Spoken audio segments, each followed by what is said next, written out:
Bismillahirrahmanirrahim. Assalamualaikum warahmatullahi wabarakatuh. Baiklah, kami dari kelompok 3 dengan mata kuliah metode penelitian kuantitatif. Di sini saya yang bernama Indro Proyono dengan NIM H1A1 224 akan mempresentasikan hasil diskusi dari kelompok 3 secara individu. Baiklah, saya dari Prodi Ilmu Pemerintahan, Fakultas Hukum Universitas Jambi akan mempresentasikan tugas UAS mata kuliah metode penelitian kuantitatif. Nah, langsung saja ke materi selanjutnya.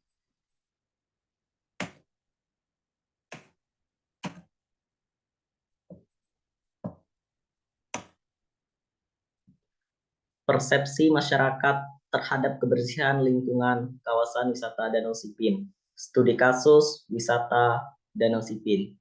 Latar belakang. Partisipasi masyarakat sebagai proses komunikasi dua arah yang harus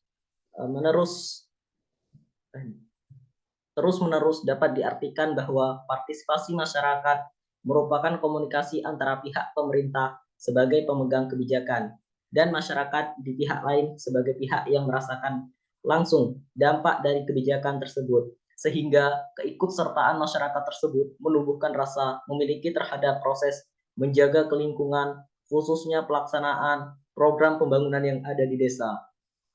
Permasalahan lingkungan semakin hari semakin parah. Salah satu faktor yang mempengaruhinya yaitu jumlah penduduk yang sangat padat.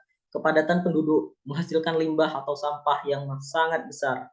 Masyarakat kurang kesadaran diri terhadap lingkungan. Mungkin saja pemerintah sudah memfasilitasi truk pengangkut sampah, tukang sapu jalan, namun kesadaran masyarakat masih kurang terhadap kebersihan kawasan Danau Sipin. Sehingga saat musim kemarau tiba, dasaran danau tersebut kelihatan kotor dengan limbah masyarakat, dan saat musim hujan, limbah kawasan rumah tangga hanyut ke bawah arus air yang menyebabkan sampah menumpuk di bendungan. Pemerintah seharusnya menambah bendungan untuk menampung sampah-sampah yang masuk di kawasan Danau Sipin. 1.2 Rumusan masalah. Yang pertama, kurangnya kesadaran masyarakat Danau Sipin dalam menjaga kebersihan lingkungan. Yang kedua, dampak yang ditimbulkan akibat kurangnya kesadaran masyarakat dalam menjaga kebersihan kawasan pariwisata Danau Sipin. 1.3 Manfaat dan tujuan penulisan. Yang pertama, bagi penulis, selain sebagai bahan masukan, juga merupakan pengalaman yang dapat menambah pengetahuan penulis, khususnya mengenai seberapa besar partisipasi masyarakat Danau Sipin terhadap kawasan kebersihan lingkungan pariwisata. Yang kedua, bagi masyarakat, diharapkan hasil penelitian ini dapat menambah pengetahuan dan menjadi sumbangan informasi bagi pihak-pihak yang berkepentingan dalam menjaga kebersihan kawasan pariwisata Danau Sipin. Dan yang ketiga, bagi para sektor pemerintahan, penelitian ini dapat menjadi acuan dalam mempertimbangkan suatu kebijakan yang berkaitan dengan kebersihan lingkungan yang ada di kawasan Danau Sipin. 1.4 Hipotesis.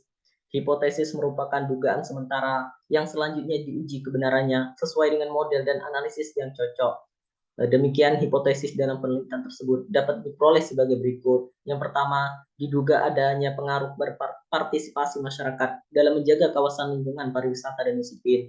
Yang kedua, diduga adanya pengaruh kebijakan pemerintah dalam pengelolaan pariwisata Danau Sipin. Dan yang ketiga, diduga adanya faktor penting lainnya yang mempengaruhi tingkat kepuasan masyarakat dalam mengunjungi pariwisata Danau Sipin.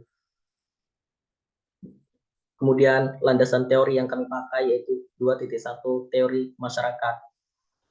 M.J. Herskovits menyatakan masyarakat adalah kelompok individu yang diorganisasikan yang mengikuti satu cara hidup tertentu. Jadi, masyarakat timbul dari adanya kumpulan individu yang telah cukup lama hidup dan bekerja sama. Dalam waktu yang cukup lama itu, kelompok manusia yang belum terorganisasikan mengalami proses fundamental, yaitu adaptasi dan membentuk organisasi tingkah laku dari para anggotanya. Timbulnya secara lambat perasaan kelompok atau Leibstrid Desktop. Proses itu biasanya bekerja tanpa disadari dan diikuti oleh semua anggota kelompok dalam suasana trial and error dan error. 2.2 Teoretika pemerintahan. Etika lingkungan berasal dari dua kata, yaitu etika dan lingkungan. Etika berasal dari bahasa Yunani, yaitu ethos, yang berarti adat istiadat atau kebiasaan. Adapun hal-hal yang harus diperhatikan sehubungan dengan penerapan etika lingkungan sebagai berikut. Yang pertama, manusia merupakan bagian dari lingkungan yang tidak terpisahkan, sehingga perlu menyayangi semua kehidupan dan lingkungannya selain dirinya sendiri. Yang kedua, manusia sebagai bagian dari lingkungan hendaknya selalu berupaya untuk menjaga terhadap pelestarian, keseimbangan dan keindahan alam. Dan yang ketiga, kebijaksanaan penggunaan sumber daya alam yang terbatas termasuk bahan energi. Dan yang keempat, etika lingkungan tidak hanya berbicara mengenai perilaku manusia terhadap alam, yang yaitu 2.3 teori partisipasi. Partisipasi merupakan keterlibatan aktif masyarakat, atau partisipasi tersebut dapat berarti keterlibatan proses penentuan arah dari strategi kebijaksanaan pembangunan yang dilaksanakan pemerintah. Dalam pelaksanaan pembangunan harus ada sebuah rangsangan dari pemerintah agar masyarakat dapat keikutsertaannya memiliki motivasi. 2.5 hubungan antara variabel X dan Y. Penelitian ini melibatkan dua variabel, yaitu variabel partisipasi masyarakat sebagai variabel X atau independen bebas, dan kebersihan lingkungan kawasan wisata dan disiplin sebagai variabel Y atau dependen terikat. Untuk mengukur variabel pengaruh partisipasi masyarakat, penulis menggunakan konsep Suryono 2001. Untuk variabel kebersihan lingkungan, penulis menggunakan teori menurut Laila 2012.1. Bab 3. Metode penelitian. Metode penelitian merupakan cara ilmiah untuk mendapatkan data dengan tujuan dan kegunaan tertentu. Metode penelitian pada dasarnya merupakan ciri-ciri ilmiah untuk mendapatkan data dengan tujuan dan kegunaan tertentu. Penelitian kuantitatif diartikan sebagai metode penelitian berlandaskan filsafat positivisme, digunakan untuk meneliti pada populasi atau sampel tertentu. Pengumpulan data menggunakan instrumen penelitian, analisis data bersifat kuantitatif statistik, dengan tujuan mengajukan hipotesis yang telah ditetapkan. 3.1 Sumber data. Data primer adalah data yang diperoleh secara langsung dari hasil angket dengan informan langsung di kecamatan dan sipil. Yang kedua, data sekunder merupakan sumber data yang telah diolah dari jawaban angket dari pernyataan. Boleh dilihat, yaitu gambar pintu gerbang kawasan wisata dan sipil. Nah, 3.2 Populasi dan sampel. Responden berdasarkan usia masyarakat yang berkisar di usia dewasa 17-50 tahun. Untuk mendapatkan data yang maksimal, berdasarkan data sensus penduduk di tahun 2017, pada tahun 2017, jumlah penduduk terbesar di Kelurahan Murni, Kecamatan Danau Sipin, 14,9 ribu per km persegi. Sementara kepadatan penduduk terkecil ada di Kelurahan Legok, yaitu 3,7 ribu per kilometer persegi. 3.3 Teknik pengumpulan data. Yang pertama, angket atau kuesioner. Rekapitulasi pengumpulan data masyarakat Kecamatan Telanai Pura, angket dari data 100 responden yang bersumber dari Telanai Pura yang berusia di usia 17-50 tahun, kemudian menghitung rata-rata skor dengan jumlah skor ideal atau skor tertinggi untuk semua butir pernyataan 5 kali 50 sama dengan 250, dan jumlah skor terendah adalah 1 kali 50 sama dengan 50, di mana rumusan rentang kriteria penilaian rata-rata yang digunakan menurut Sujana adalah rentang dibagi banyaknya kelas interval. Adapun jumlah interval yang didapatkan adalah 250 kurang 50 sama dengan 200, dibagi dengan kelas interval atau skala Likert sebanyak 5. Maka didapatkan rentang kriteria penilaian senilai 40. Berdasarkan perhitungan tersebut, didapatkan kriteria penilaian rata-rata sebagai berikut. Kelas interval 50-90 kategori sangat tidak setuju. 91-130 kategori tidak setuju. 131-170 kategori kurang setuju. 171-210 kategori setuju, dan 211-150 kategori sangat setuju. Yang B, dokumentasi. Metode dokumentasi yaitu mencari data mengenai variabel yang berupa catatan, transkrip, buku, surat kabar, majalah, prasasti, notulen rapat, dan agenda. 3.4 teknik analisis data. Teknik analisis deskriptif. Analisis statistik deskriptif digunakan untuk menganalisis data dengan cara mendeskripsikan atau menggambarkan data telah terkumpul sebagaimana adanya tanpa bermaksud membuat kesimpulan yang berlaku untuk umum atau generalisasi. Kemudian teknik analisis data angket. Data angket diberikan kepada masyarakat yang berada di Kecamatan Tlanekura untuk analisis kebutuhan. Tahapan yang dilakukan peneliti dalam menganalisis data angket yaitu sebagai berikut. Yang pertama, data angket diperiksa dan diklarifikasikan. Yang kedua, data dianalisis berdasarkan aspek-aspek yang telah ditentukan. Yang ketiga, data dideskripsikan sebagai data awal dalam penelitian ini. Dan yang keempat, menarik kesimpulan umum dari deskripsi data yang ada. Hasil penelitian dan pembahasan. Permasalahan lingkungan yang terjadi di kawasan Danau Sipin di Kota Jambi secara umum meliputi 3 hal pokok, yaitu yang pertama, kualitas lingkungan hidup yang cenderung menurun, masalah kebersihan sampah, ruang terbuka hijau, serta pencemaran air dan udara. Kemudian yang kedua, kapasitas aparatur pemerintah yang relatif kurang memadai dari masalah yang dihadapi atau yang dihadapi di lapangan. Kemudian yang ketiga, yaitu partisipasi atau peran serta masyarakat dalam pengelolaan lingkungan perkotaan relatif masih rendah. Di sini ada petunjuk pengisian kuesioner.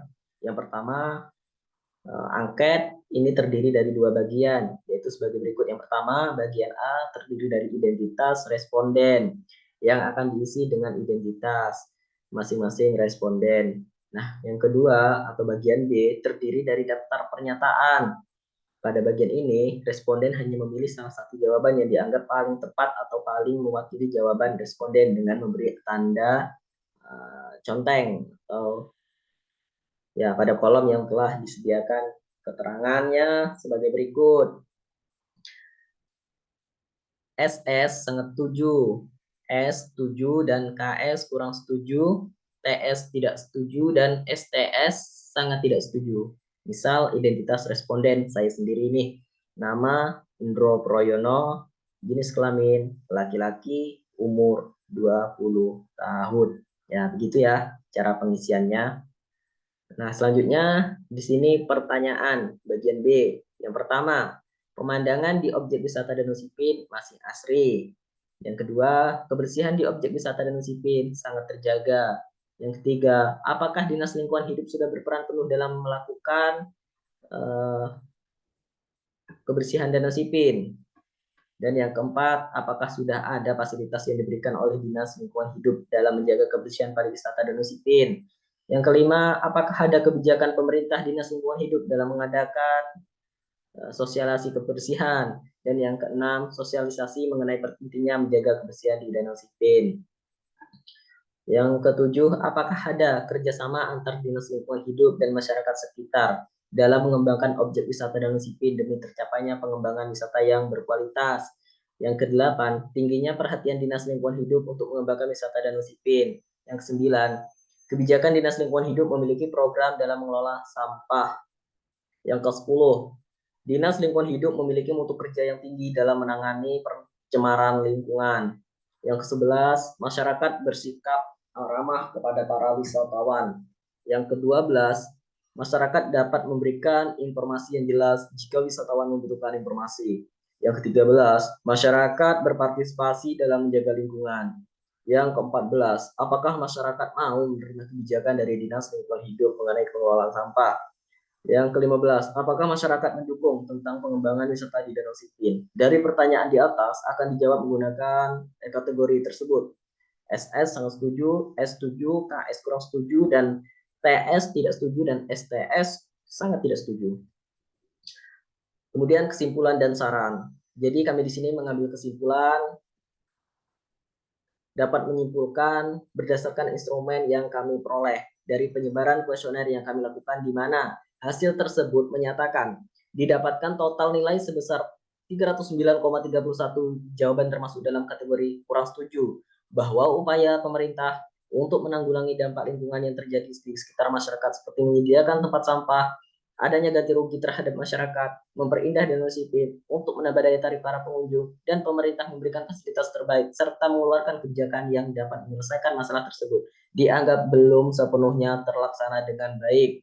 Dan faktor penghambat dalam pembangunan wisata danau sipil yaitu sumber daya manusia. Yang kedua, infrastruktur pendukung aksesibilitas dan perencanaannya masih kurang. Saran dari kelompok kami yaitu para pemerintah yang ikut dalam pembangunan lebih meningkatkan lagi perencanaan dan kualitas barang untuk pembangunan lebih ditingkatkan lagi. Terus menambah berbagai festival agar lebih meningkatkan daya tarik pengunjung dan lebih menjaga kebersihan dan memberikan fasilitas yang lebih banyak berguna untuk masyarakat dan lebih menambah keamanan wisata dan disiplin. Kepada masyarakat harus lebih bekerja sama untuk selalu menjaga kebersihan dan menggunakan fasilitas yang ada dengan sebaik mungkin. Jangan sampai merusak. Dan juga diharapkan kepada para pedagang kaki lima yang ada di kawasan wisata Danau Sipin harap menata tempat tempat jualannya agar tidak merusak pengguna jalan yang mau melintas atau mau lewat jalan kaki santai yang ada di kawasan Danau Sipin. Dan diharapkan para pemerintah lebih memperhatikan dan masyarakat juga memperhatikan untuk sama-sama menjadikan wisata Danau Sipin lebih menarik lagi ke depannya. Demikianlah presentasi individu saya. Apabila ada kekurangan ataupun kesalahan, saya pribadi mohon maaf yang sebesar-besarnya. Akhirul kalam, billahi taufiq wal hidayah. Wassalamualaikum warahmatullahi wabarakatuh.